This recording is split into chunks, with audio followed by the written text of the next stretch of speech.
এই সরকারের অপকীর্তি বলে শেষ করা যাবে না, শরিকদের উদ্দেশ্যে ফখরুল। জানাবো, ব্যাংক হেকরা শাস্তি না পেলে দেশ আর ঠিক হবে না, সংসদে অ্যাডভোকেট সালমা ইসলাম। এদিকে খামারে নেপিয়ার ঘাস খেয়ে একে একে মারা গেল 27 গরু। জানাবো, লুটপাট দুর্নীতি করে দেশকে ভঙ্গুর অবস্থায় ফেলেছে সরকার, বললেন টুকু।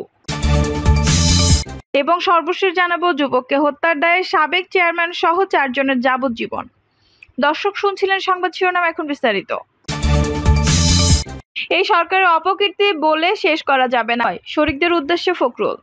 সরকার পতনের আন্দোলনে শরিক দলগুলোর উদ্দেশ্যে বিএনপির মহাসচিব মির্জা ফখরুল ইসলাম আলমগীর বলেছেন, আমাদের প্রধান শত্রু হচ্ছে এই দখলদার সরকার। এটা মাথায় রেখে আমাদের কাজগুলো করতে হবে। আপনাদের অনুরোধ করব, এমন কোনো কথা বলবেন না যাতে ঐক্য বিনষ্ট হয়। সবাইকে নিয়ে আসতে হবে।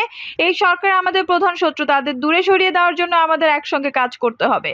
আন্দোলন শীঘ্রই আরো বেগবান হবে জানিয়ে মির্জা ফখরুল ইসলাম আলমগীর বলেছেন, সুর একটাই সুর হচ্ছে যে আমরা আর এই সরকারকে দেখতে চাই না। সরকারকে সরিয়ে জনগণের একটা সরকার আমরা প্রতিষ্ঠা করতে চাই, সেখানে সত্যিকার অর্থে গণতান্ত্রিক চর্চা থাকবে, গণতান্ত্রিক অধিকার থাকবে, গণতন্ত্র পূর্ণ প্রতিষ্ঠা করতে সক্ষম হব।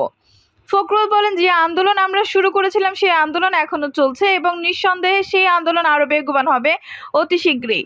আমরা সব দল একত্রিত হয়ে পড়েছি, কিভাবে এই সরকারকে সরাতে পারি, কিভাবে গণতন্ত্র পুনরুদ্ধার করতে পারি, সেই লক্ষ্যে আমরা সংগ্রাম করছি। চলমান আন্দোলনকে ঘিরে সমমাননা দলগুলোর নেতাদের উদ্দেশ্যে তিনি বলেন, আমাদের প্রধান শত্রু হচ্ছে এই দখলদার সরকার। এটা মাথায় রেখে আমাদের কাজগুলো করতে হবে। গণতন্ত্র পুনরুদ্ধারের লক্ষ্য আমরা সংগ্রাম করছি। শুধু একটা কথা আপনি আমাদের অনুরোধ করব, এমন কোনো কথা বলবেন না যাতে ঐক্য বিনষ্ট হয়। সবাইকে নিয়ে আসতে হবে। এই সরকার আমাদের প্রধান শত্রু, তাদের দূরে সরিয়ে দেওয়ার জন্য আমাদের একসঙ্গে কাজ করতে হবে। বর্তমান সরকারের কর্মকাণ্ডের সমালোচনা করে বিএনপি মহাসচিব বলেন, এই সরকারের অপকীর্তি বলে শেষ করা যাবে না। এরা রাজনৈতিক কাঠামো ধ্বংস করছে এবং অর্থনৈতিক কাঠামো ধ্বংস করেছেন। নেতা কর্মীদের ঐক্যবদ্ধ হওয়ার আহ্বান জানিয়ে তিনি বলেন, আসুন জনগণকে সঙ্গে নিয়ে সরকারের বিরুদ্ধে লড়াই সংগ্রাম করি। বিশেষ করে তরুণ যুবকদের এগিয়ে আসতে হবে, কারণ এই সংগ্রাম শুধু বিএনপির একা নয়, এই সংগ্রাম দেশের স্বাধীনতা গণতন্ত্রকে রক্ষা করার সংগ্রাম। আমাদের লক্ষ্য একটা, এই সরকারকে সরিয়ে দেওয়া। মানুষ জেগে উঠেছে, আমরা হয়তো তাদের জেগে ওঠাকে কাজে লাগিয়ে চূড়ান্ত বিজয় অর্জন করতে পারি নাই, তবে নতুন সূর্যোদয় হবে, সেখানে অবশ্যই আমাদের পৌঁছাতে হবে। লুটপাট দুর্নীতি করে দেশকে ভঙ্গুর অবস্থায় ফেলেছে সরকার, বললেন টুকু। ডামি নির্বাচনের মাধ্যমে ক্ষমতায় এসে আওয়ামী লীগ সরকার লুটপাট ও দুর্নীতি করে দেশকে ভঙ্গুর অবস্থায় ফেলেছে বলে মন্তব্য করেছেন যুবদলের সভাপতি সুলতান সালাউদ্দিন টুকু। টুকু বলেন, আজ সবচেয়ে বেশি নির্যাতনের শিকার শহীদ প্রেসিডেন্ট জিয়া রহমানের পরিবার। যিনি স্বাধীনতার ঘোষণা দিয়েছেন, তার পরিবার আজ দেশে থাকতে পারছে না। বাংলাদেশের কোনো মানুষই এখন নির্যাতনের বাইরে নাই, সবাই নির্যাতনের শিকার। তিনি বলেন, আজ যদি একটি শিশু ভূমিষ্ঠ হয় তাহলে তার ঋণ 1 লাখ টাকার উপরে। বাংলাদেশের এই অবস্থা হয়েছে কি কারণে? এই সরকারের দুর্নীতি ও লুটপাটের কারণে। এই সরকারের কারণে বাংলাদেশ ঋণগ্রস্ত। এই সরকার বিচার ব্যবস্থা ধ্বংস করেছে, পুলিশ বাহিনীকে ধ্বংস করেছে, নির্বাচন ব্যবস্থাকে ধ্বংস করেছে। তিনি আরো বলেন, এই ডামি নির্বাচনের সরকারের বিরুদ্ধে আমাদের আন্দোলন চলছে। দেশনায়ক তারেক রহমানের নেতৃত্বে চূড়ান্তভাবে এই সরকারের পরাজয় হবে। দেশের 95% মানুষ একদিকে, আর অন্যদিকে হচ্ছে দেশের লুটপাটকারী দুর্নীতিবাদদের চরমভাবে পরাজয় হবে। খামারে নেপিয়ার ঘাস খেয়ে একে একে মারা গেল 27 গরু। নেত্রকোনার পূর্ব ধলে নেপিয়ার ঘাস খেয়ে একটি খামারের 27টি গরু মারা গেছে। গত শনিবার 8 জুন থেকে মঙ্গলবার 11 জুন রাত পর্যন্ত সদর ইউনিয়নের পশ্চিমপাড়া গ্রামের তাহাজিদ এগ্রো ফার্মে এই ঘটনা ঘটে। মৃত্যুর সংখ্যা আরও বাড়তে পারে বলে ধারণা করা হচ্ছে। খামারের মালিক জাহিরুল ইসলাম বলেন, গত শনিবার আমার খামারে কর্মরত লোকজন বৃষ্টির পর নিজস্ব ক্ষেত থেকে নেপিয়ার কাঁচা ঘাস গরুগুলোকে খাওয়ান। এরপরে গরুগুলো অসুস্থ হতে শুরু করে। পরে একে একে খামারের 27টি গরু মারা গেছে। এর মধ্যে 2টি দুধের গাভী ও 2টি বাছুর ছাড়া অন্য 23টি ষাঁড়। এতে সব মিলে আমার অনুমানিক 70 লাখ টাকার ক্ষতি হয়েছে। খামারে সব মিলে 2 শতাধিক গরু ছিল। তিনি আরো বলেন, আমরা ধারণা করছি ঘাসের নাইট্রেট বিষক্রিয়ার কারণে, ফুড পয়জনিং এর কারণে এই গরুগুলো মারা যাচ্ছে। আমি 3 বছর ধরে এই খামার পরিচালনা করি, কখনো এই ধরনের সমস্যা হয়নি। এই প্রথমবার এই ধরনের সমস্যা হলো। সমস্যা হওয়ার পরপরই উপজেলা লাইভস্টক অফিসার, জেলার লাইভস্টক অফিসার ও বিভাগীয় অফিসাররা এসে পরিদর্শন করেছেন। পূর্ব ধলা উপজেলার প্রাণী সম্পদ কর্মকর্তা ডক্টর এম.এ.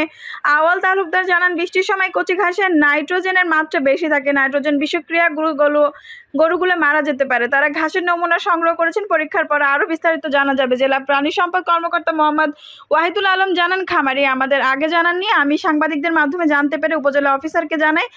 এখানকার খাবারের নমুনা সংগ্রহ করে ঢাকায় পাঠিয়েছে। পরীক্ষার পর প্রকৃত কারণ জানা যাবে। বর্তমান খামারটি আমাদের তত্ত্বাবধানে আছে। এই ব্যাপারে খামারের সঙ্গে আমাদের মেডিকেল টিম সার্বক্ষণিক চিকিৎসা সেবা প্রদান করছে এবং খোঁজখবর রাখছে।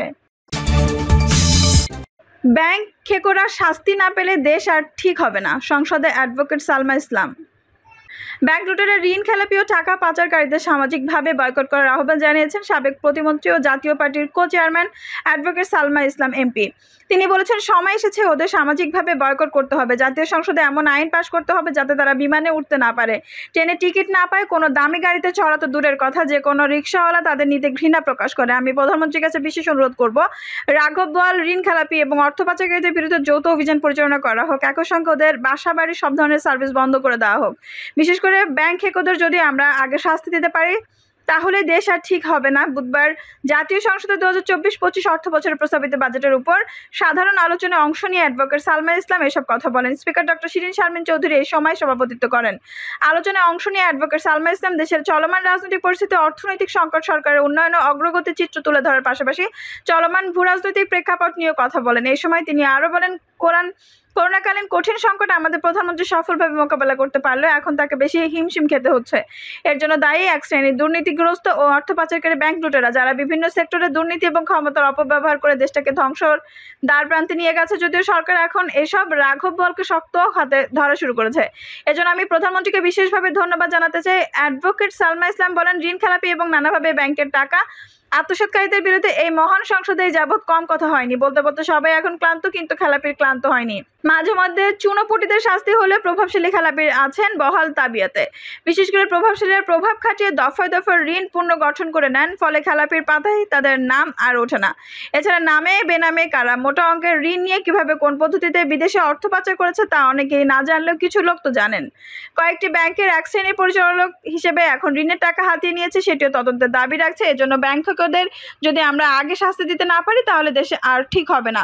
তিনি বলেন, ঋণ খেলাপি ও অর্থ পাচারকারী তা সরকারের ভালো করে জানা আছে। আওয়ামী লীগ সরকার খুবই চোখস, তারা দুর্নীতিবাজ, ঋণ খেলাপি ও অর্থ পাচারকারীদের চেনে না, এই কথা কেউ বিশ্বাস করবে না। এছাড়া সমাজে যত ধরনের সিন্ডিকেট সহ বাজিগারদের জন্ম হয়েছে তাদের হাকডাক ও দম্ভ চিরতরে বন্ধ করে দিতে হবে। আর সরকার চাইলে সব পারে, এক রাতেই এসব ডাকাতকে লাকাপে ঢোকাতে হবে। আমরা বঙ্গবন্ধু কন্যা শেখ হাসিনার এমন সাহসী উদ্যোগ ও সিদ্ধান্ত দেখার অপেক্ষায় রইলাম। এই কঠিন কাজটি তিনি ছাড়া আর কেউ করতে পারবে না। ব্যবসায় বাণিজ্যের নানা প্রতিকূলতার চিত্র তুলে ধরে জাতীয় পার্টির এই সংসদ সদস্য বলেন, আমাদের ফ্যাক্টরি বা শিল্প প্রতিষ্ঠান চালাতে প্রায় সবকিছু আমদানি করতে হয়। বেশিরভাগ শিল্পের কাঁচামাল বিদেশ থেকে আনতে হয়। সেখানে ডলারের দাম অনেক বেড়ে যাওয়ায় এখন শিল্পের উৎপাদন খরচ অনেক বেড়ে গেছে। কিন্তু এখন যদি সরকার আয় বাড়াতে সব চাপ দেয় শিল্পের উপর, তাহলে তা হবে চরম জুলুম। বরং আমি মনে করি রপ্তানি মুখে শিল্প ভ্যাট ট্যাক্স আরও কমাতে হবে। বিশেষ করে যেসব দেশীয় শিল্প ভালো পারফর্ম করছে তাদের নানাভাবে সাপোর্ট দিতে হবে। প্রয়োজনে এইসব বিদেশি পণ্য আমদানি বন্ধ করে দিতে হবে। আমাদের পার্শ্ববর্তী বন্ধুপ্রীতম দেশ ভারত কিন্তু দীর্ঘদিন দেশব্যাপী পণ্য বর্জন করেছে, নিজেদের পণ্য স্বয়ংসম্পূর্ণ হয়েছে। আমরা এই ধরনের বৈপ্লবিক পলিসি নিয়ে দেশকে নতুন করে উচ্চতায় নিয়ে যেতে পারি। শেখ হাসিনা নেতৃত্বাধীন সরকারের সময় নানা উন্নয়নমূলক কর্মকাণ্ডের ভূয়সী প্রশংসা করে সাবেক এই প্রতিমন্ত্রী বলেন, সরকারের অনেক সফলতা আছেন। টানা প্রায় 15 বছর ক্ষমতা থাকার সুবাদে শুধু যে দেশে দুর্নীতি লুটপাট বেড়েছে তা নয়, দেশে উন্নয়নও হয়েছে ব্যাপক। পদ্মা সেতু ছাড়াও এখন আমাদের হাতের নাগালে মেট্রো রেল এবং এলিভেটেড এক্সপ্রেসওয়ে। মানুষ এখন পদ্মা সেতু নিয়ে দেশের এক প্রান্ত থেকে আরেক প্রান্ত খুব সহজে যেতে পারে। বিশেষ করে ঢাকার মধ্যে যানজট অনেক বাড়লেও যারা এক্সপ্রেসওয়ের সুবিধা ভোগ করছেন তারা তো বেশ শান্তিতে আছেন, কারণ 10 মিনিটে এখন ফার্মগেট কিংবা হাতিরঝিল থেকে এয়ারপোর্ট আসা যাওয়া করা যায়। এভাবে দেশ জুড়ে অবকাঠামোগত ব্যাপক উন্নয়ন হয়েছে, যার সুফল মানুষ পাচ্ছে। তবে ঢাকা শহরকে এখনও আমরা সেভাবে বিকেন্দ্রীকরণ করতে পারিনি। সরকার যদি 14 বছর আগে নারায়ণগঞ্জ থেকে রাজধানী ঢাকার উপর দিয়ে গাজীপুর এক্সপ্রেসওয়ে করার প্রকল্প হাতে নিতে পারতো, তাহলে আজ ঢাকার উপর এত চাপ থাকতো না। ঘন ঘন ওভারপাস আর রাস্তার মাঝখানে ঘর তুলে উত্তরা থেকে গাজীপুর সড়কটাকে রীতিমতো নষ্ট করে ফেলা হয়েছে। বরং এখানে যদি শুরুতে এলিভেটেড এক্সপ্রেসওয়ে করা হতো তাহলে মাত্র 20 মিনিটে গাজীপুর থেকে ঢাকা আসা যাওয়া করা সম্ভব হতো। তিনি আরও বলেন, দেশে বিদ্যুৎ গ্যাসও সংকট রয়েছে, এই কথা সত্য। তারপরেও আমি বলবো, আমাদের মাননীয় বিদ্যুৎ প্রতিমন্ত্রী অনেক ভালো কাজ করছেন।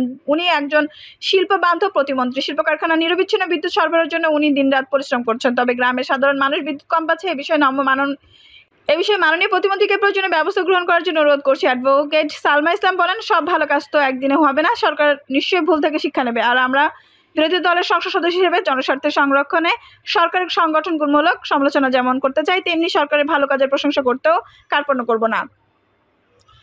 দর্শক, এই ছিল এখনকার সর্বশেষ সংবাদ। নিউজটি ভালো লাগলে অবশ্যই একটা লাইক দিন, কমেন্টে আপনার মূল্যবান মতামত জানান। সবসময় আমাদের পাশে থাকতে সাবস্ক্রাইব করে বেল বাটনটি অন করে রাখুন। ধন্যবাদ।